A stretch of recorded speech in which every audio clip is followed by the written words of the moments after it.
최근 한 메신저를 둘러싼 감청 논란이 불거진 가운데 감청에 대한 정의, 집행 절차와 기준을 정한 법에 대한 논의가 이어지고 있습니다. 인터넷이나 모바일 기술의 발전으로 법에 명시되지 못하는 상황도 속속 등장하고 있는데 통신과 대화 비밀의 보호를 법으로 규정하고 있는 통신비밀보호법. 하나님의 법, 세상의 법에서 알아봅니다.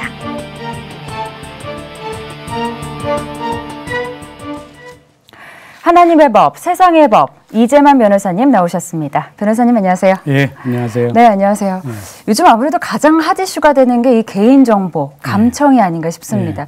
이 메신저를 통해서 주고받은 메시지가 과연 개인정보가 될 수 있느냐 없느냐 이런 논란이 뜨거웠던 것 같아요. 메시지도 개인정보가 되고요. 개인정보라는 것은 결국 성명이나 주민등록 또는 또 영상 또는 어떤 메시지를 통해서 누구인지 특정될 수 있으면 그러면 그것들은 모두 개인정보가 됩니다. 그런데 이제 이 개인정보가 지금 핫 이슈가 됐던 이유는 인터넷 세상이 되다 보니까 인터넷에 의한 명예훼손이 너무 많아졌어요. 그렇죠. 그러다 보니까 결국은 이제 검찰이나 이런 수사기관에서 이런 인터넷상의 명예훼손의 폐해를 막기 위해서 상시 모니터링을 하겠다라고 발표를 했죠. 그러니까 상시 모니터링이라는 것은 잘못 생각하면 검열처럼 들려질 수 있어요. 결국 네가 뭐를 하고 있는지 내가 다 들여다보겠다라고 한다면 얼마나 불안하겠어요. 그리고 하고 싶은 말도 못할 수도 있고 결국 표현의 자유가 상당히 위축될 수도 있다. 이런 것 때문에 이제 핫 이슈가 됐었죠. 그래서 결국은 검찰에서도 상시 모니터링이 아니고 실제적으로 필요한 부분에 한해서 적법 절차에 따라서 압수수색 영장에 의해서 우리가 필요한 메시지를 압수하겠다. 이렇게 이제 발표한 것이죠. 그런데 또 사기업체 카톡 같은 경우에는 그렇게 또 자기의 여러 가지 메시지가 압수영장에 의해서 압수가 되면 불안하니까 전혀 압수를 할 수 없는 외국 그 메시지를 이용하겠다. 그래서 사이버 망명이라는 얘기까지도 나오고 이탈하는 현상이 나타나고 그래서 이제 외국에 서버 있는 대로 이탈하는 것이죠. 그래서 지금 이 문제는 결국은 인터넷상의 명예훼손을 결국 막기 위해서 결국 들여다봐야 되는 경우도 있지만 어느 수준까지 어떤 절차에 의해서 들여다봐야 하느냐. 그리고 표현의 자유를 보호하기 위해서 어느 정도까지 제한을 하느냐. 이 가치가 서로 충돌하니까 이 조화점을 찾는 것이 가장 중요하고 이 조화점은 국민들의 합의가 이루어져야 되겠죠. 네, 그렇군요.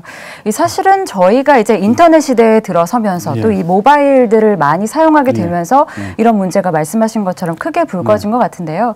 사실은 저희가 이렇게 개인적으로 이야기할 때는 크게 문제가 되지 않는 부분이 어떻게 보면 공공의 그 망을 이용해서 사용하기 때문에 또 문제가 되지 않나 그런 생각이 또 듭니다. 근데 이 통신비밀보호법이라는 게 있다고 들었어요. 어떤 내용들이 좀 담겨 있나요? 통신비밀보호법은 문자 그대로 통신의 비밀을 보호해주는 법입니다. 그러니까 개인 간의 통신에 대해서는 그 비밀이 보호되기 때문에 자유롭게 얘기할 수 있는 것이죠. 그리고 이제 명예훼손이라는 것도 둘이서 얘기할 때는 누구한테 무슨 얘기를 해도 그것이 뭐 특별히 명예훼손이 되는 건 아니죠. 부부가 집에서 다른 사람을 험담을 했다. 그래서 명예훼손이 되지 않아요. 공연성이 없기 때문에. 근데 이제 통신비밀은 통신에 의해서 하면 즉 결국은 통신을 통해서 외부로 이제 퍼질 수가 있죠. 증거가 또 남게 되고. 메시지를 결국 복사해서 다른 사람한테 보내줄 수도 있고. 그래서 통신에 대해서는 비밀을 보장해줘야 되기 때문에 통신 비밀을 침해하려면 반드시 적법 절차에 따라서만 해야 된다. 그래서 그 적법 절차에 의하지 않고 통신 비밀을 침해하면 다른 사람의 메시지를 임의로 본다거나 또는 임의로 유포한다거나 하면 형사처벌하게 돼 있죠. 그래서 통신비밀보호법에는 형사처벌 규정이 있습니다. 그래서 만약에 통신비밀보호법에 타인 간의 대화를 비밀로 녹음을 한다거나 또 그걸 사용하게 되면 1년 이하의 징역이나 1년 이상 또는 10년 이하의 징역에 처하도록 법에 규정되어 있습니다.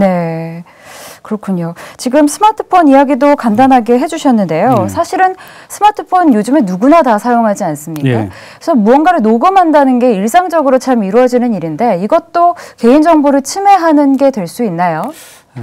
결국은 이제 스마트폰으로 통화하면서 녹음 기능을 이용해서 그렇죠. 녹음을 했다. 예. 그 두 사람 간의 녹음이니까 네. 형사처벌 대상이 안 됩니다. 그렇군요. 그러니까 자기가 그 녹음하는 대화자에 들어가 있으면 네. 그러면 결국은 형사처벌 이 통신비밀보호 위반이 안 되는데 네. 자기가 대화자가 아니면서 네. 가령 부부간의 남편의 불륜을 찾아내기 위해서 네. 그 증거를 찾기 위해서 집 전화에다가 도청 장치를 했다. 그건 자기가 대화에 참여한 게 아니니까 그렇죠. 이거 형사처벌되죠. 그리고 이제 결국은 이 통신기 핸드폰이 많이 발전이 되니까 핸드폰의 기능 발전을 이용해서 차에다가 차에다 놓으면 네. 어디로 갔는지 위치 추적이 그렇죠. 돼요. 요즘에는, 그런 것들도 다 결국 문제가 되죠. 예. 그래서 최근에 이제 재밌는 사례 중에 하나는 어느 택시기사가 네. 개인 인터넷 방송을 했어요. 네. 그러니까 이제 택시 운전을 하고 계속 고객하고 인터넷 방송을 하는데 어느 순간에 유명한 연예인이 탄 거예요. 네. 그러니까 연예인하고 계속 인터넷 방송을 했죠. 실시간으로. 그렇다면 이제 택시에 탄 승객과 대화하는 내용을 토대로 인터넷 방송을 했다는 그렇죠. 말씀이신 거죠? 예. 근데 그 연예인은 인터넷 방송을 하는지 모르고 그렇죠. 인터넷 방송을 한 거죠. 네. 그래서 결국은 이것도 마찬가지로 통신비밀보호법 침해라든지 네. 형법 규정에 위배된 게 아니냐. 네. 근데 이 경우에는 본인이 그 대화에 참여했기 그렇죠. 때문에 형사처벌 대상은 아니었습니다. 네. 근데 문제는 상대방의 동의 없이 상대를 인터넷 방송에서 내보냈으니까 네. 그것은 상대의 초상권을 침해한 게 돼요. 그렇죠. 그래서 초상권 침해는 불법 행위이기 때문에 네. 불법 행위에 의한 손해배상 책임은 부담해야 됩니다. 네. 그래서 그 택시기사는 형사처벌은 되지 않았지만 네. 민사상 손해배상 책임은 부담해야 하는 것이죠. 아, 그렇군요.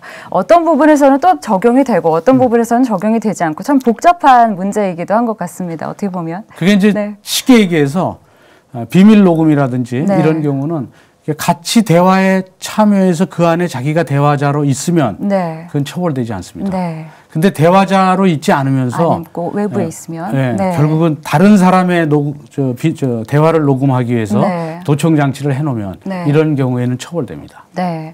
그렇다면 이 최근에 논란이 됐던 메신저 감청 문제에 대해서는 좀 어떻게 저희가 정리를 해볼 수 있을까요? 결국은 이제 메신저도 일종의 개인 정보인데 그렇죠. 이 메신저를 실시간 감청한다는 것은 그건 정말 중대한 문제죠. 네. 흔히 말하는 빅브라더가 되는 거죠. 그렇죠. 모든 사람의 메신저를 다 감청하고 있다고 한다면 네. 그런 메신저를 사용할 수가 없죠. 그렇죠. 그러니까 결국 이것은 그 빅브라더라는 그 소설에서 나온 것처럼 네. 모든 사람을 통제할 수 있는 네. 통제 수단을 갖게 되는 네. 것이죠. 소설이 현실화될 수 있는 그런 그렇죠. 위험성을 안고 있는 예. 거죠. 예. 그래서 사실은 그 메신저를 실시간으로 모니터링 한다거나 감청한다는 거는 네. 현실적으로 불가능합니다. 네. 그런 거를 이제 감청이라든지 모니터링 한다는 것은 이제 그런 뜻은 아니고요. 예. 이쪽에서 이제 결국 검찰이나 이쪽에서 얘기하는 것은 네. 범죄의 증거가 될 수 있을 때 네. 영장을 발부받아서 네. 필요한 것을 받겠다라는 뭐 이런 취지로 보면 됩니다. 네. 그래서 우리의 메시지를 모든 사람, 다른 사람들이 우리 모든 메시지를 들여다볼 수 있을 것이다라고 하는 것은 현실적으로 불가능합니다. 네. 그러니까 그 실제적으로는 그런 기술도 없고 네. 또 인력도 없고 그렇기 때문에 그런 점에 대해서는 불안해하실 필요는 없지만 네. 그래도 자기 메시지가 결국 무슨 문제가 됐을 때 가령 상대방이 범죄 네. 혐의가 있어서 상대방 것을 결국은 그 영장 집행에 의해서 네. 증거로 가져갈 때 네. 나와의 메시지 원하지 않는 것도 같이 갈 수가 그렇죠. 있죠. 네. 이런 건 상당히 걱정이 되겠죠. 네. 그래서 가급적이면 그렇게 포괄적으로 가져가지 말고 필요한 부분만 그렇죠. 가져가고 네. 또 필요하지 않은 것은 일정 기일이 지나면 전부 폐기하고 네. 필요하지 않는데도 포괄적으로 많이 가져갔다든가 네. 영장도 없이 가져갔다든가 네. 이렇게 한다 그러면 형사처벌하는 규정을 만들어서 네. 지금 그런 것이 입법 발의되고 있는 것으로 알고 네. 있습니다. 그런 부분이 어떻게 보면은 이 영장을 발부해서 이제 국가기관이 개인의 사생활을 침해할 수 있는 부분을 좀 방지할 수 있는 하나의 대책이 될 수도 있는 건가요? 그렇죠. 예. 그러니까 증거를 취합할 때는 네. 반드시 적법 절차를 따라라. 네. 그러니까 검사가 청구한 네. 그 영장에 의해서 법원이 발부한 네. 영장에 의해서 네. 그리고 그 범위도 네. 아주 필요한 최소한의 범위에 한해서 네. 결국 집행을 할 수 있도록 그렇게 지금 입법을 준비하고 있는 것으로 알고 있습니다. 그렇다면 이 수사기관이나 정보기관이 어떤 것을 감청하게 되면 그 부분에 대해서 그 감청을 당하는 사람에게 어떤 정보를 전해주나요? 내가 감청하고 있다라는 것들을 전하게 되어 있나요? 그걸 이제 감청하고 있다는 것을 전해주면 그러면 감청의 효력이 없는 것이죠. 그렇죠. 이게 상대방한테는 전해주지 않지만 이제 일정 시간이 지나면 알려주게 돼 있습니다. 상대방한테 당시가 언제부터 언제까지 감청이 됐다는 거. 근데 이제 그동안은 감청당한 사람에 대해서만 알려줬는데 지금 통신비밀보호법에서는 그 사람 말고 그 대화하는 또 다른 상대방 결국 범죄 혐의가 없는 사람도 있을 수 있죠. 그 사람한테도 알려주게 돼 있습니다. 그래서 그 점에 대해서 이제 법을 개정하려고 하고 있습니다. 그래서 가급적 지금은 이제 인터넷 세상이긴 하지만 이런 모니터링이나 감청에 의해서 표현의 자유라든지 개인의 비밀 정보가 침해돼서 개인의 어떤 권한이나 자유권이 침해되지 않도록 이런 조치를 지금 취하고는 있습니다. 말씀하신 것처럼 이런 여론들이 좀 거세지면서 국회에서도 지난 21일에 이 통신비밀보호법 개정안을 발의했다고 하는데요. 구체적으로 좀 어떤 것들이 달라지게 될까요? 이제 통지 대상의 범위를 당사자 외에 상대방한테도 이제 알려주게 돼 있고 그리고 이제 그 일정 기간이 지난 건 다 폐기하게 돼 있고, 그리고 만약에 그거를 폐기하지 않거나 뭐 통지하지 않거나 하면 그 위반을 하면 1년 이상 10년 이하의 징역에 처하도록 이렇게 돼 있고, 그리고 감청 같은 경우에도 반드시 적법 절차에 의해서 영장을 받아서 할 수 있도록 그렇게 의무화 규정을 두고 있습니다. 그렇군요.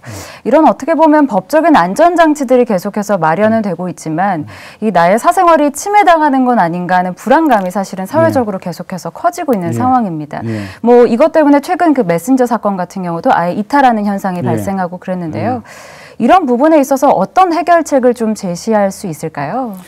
결국은 이제 법에서 결국 통신비밀보호법의 침해자들에 대해서는 중하게 처벌하고는 있지만 문제는 표현의 자유가 결국 보장돼야 되는 것은 맞지만 결국 그것이 다른 사람의 명예를 훼손한다거나 또는 국가의 뭐 기밀을 누설한다거나 뭐 보안법을 위반한다거나 이런 법을 위반하는 일을 해서는 안 되기 때문에 그런 범법자들을 잡기 위해서 필요한 최소한의 감청은 사실은 필요악이라고 볼 수도 있어요. 그렇기 때문에 그런 점에 대해서는 이제 일단 수긍을 하고 수인을 해야 되겠죠. 우리나라가 이제 법치 국가로서 이 법 질서가 잘 유지되고 있는 것은 이런 어느 정도 일정 수준의 자유가 제한되는 것을 전제로 우린 더 많은 자유를 누리고 있는 것이기 때문에 너무 이런 감청에 대해서 민감하게 생각할 필요는 없고 실제적으로 이런 경우는 대부분 일반 형사범이나 이런 경우보다는 대체적으로 국가에 대한 보안법 위반이라든지 이제 주요 범죄가 결국 감청영장이 발부되는 게 그런 경우가 많았습니다. 아주 중재자인 경우. 그래서 그렇지 않은 경우에는 이 감청이 흔하게 많은 건 아닌데 근데 지난번 이제 국회에서 한번 그 발표한 거 보니까 감청영장이 너무 많다. 그리고 너무 포괄적으로 됐다. 그런 발표도 실제로 한 걸 보면 너무 수사를 쉽게 증거를 확보하기 위해서 그냥 꼭 필요한 것 아닌데도 쉽게 이 감청영장을 발부받으려고 하면 안 되기 때문에 남용 문제가 또 있을 수 있죠. 그렇죠. 그래서 그 점에 대해서는 이제 법원에서도 상당히 엄격하게 해석해서 영장을 발부하면 결국 상권 분립이 잘 돼 있으니까 행정부라든지 검찰 또는 법원 또는 국회 여기서 잘 상권이 정립돼서 자기의 역할을 잘 한다면 이 문제는 잘 해결될 수 있을 거로 봅니다. 사실 교회도 사실 이런 문제에 있어서 좀 자유로울 수는 없는 그런 상황인 것 같아요. 교회의 경우에는 이제 개인정보가 제일 많이 나가는 것이 교회 수첩입니다. 교회 수첩에 의해서 개인정보가 나가서 그걸로 인해서 여러 가지 뭐 핸드폰 연락도 여러 가지가 오죠. 또 교회에는 소모임이 많아요. 그 소모임을 통하면 수첩보다 더 많은 개인정보가 소모임을 통해서도 나갈 수 있죠. 그래서 개인정보보호법 위반으로 처벌받고 그래서 조심해야 된다는 그런 문제가 아니고 크리스찬으로서 자기의 개인정보가 중요한 것만큼 다른 사람의 개인정보도 중요하다. 그리고 그것이 상대의 인격권을 존중하는 것이다라는 그런 생각을 하면서 서로가 특히 서로가 서로에 대해서 조심을 해야 되겠죠. 네, 맞습니다. 인격을 서로 좀 존중해주는 그렇죠. 그런 문화가 무엇보다 네. 중요할 것 같습니다. 네, 이지만 변호사님 네. 오늘 말씀 여기까지 듣겠습니다. 네. 감사합니다. 네.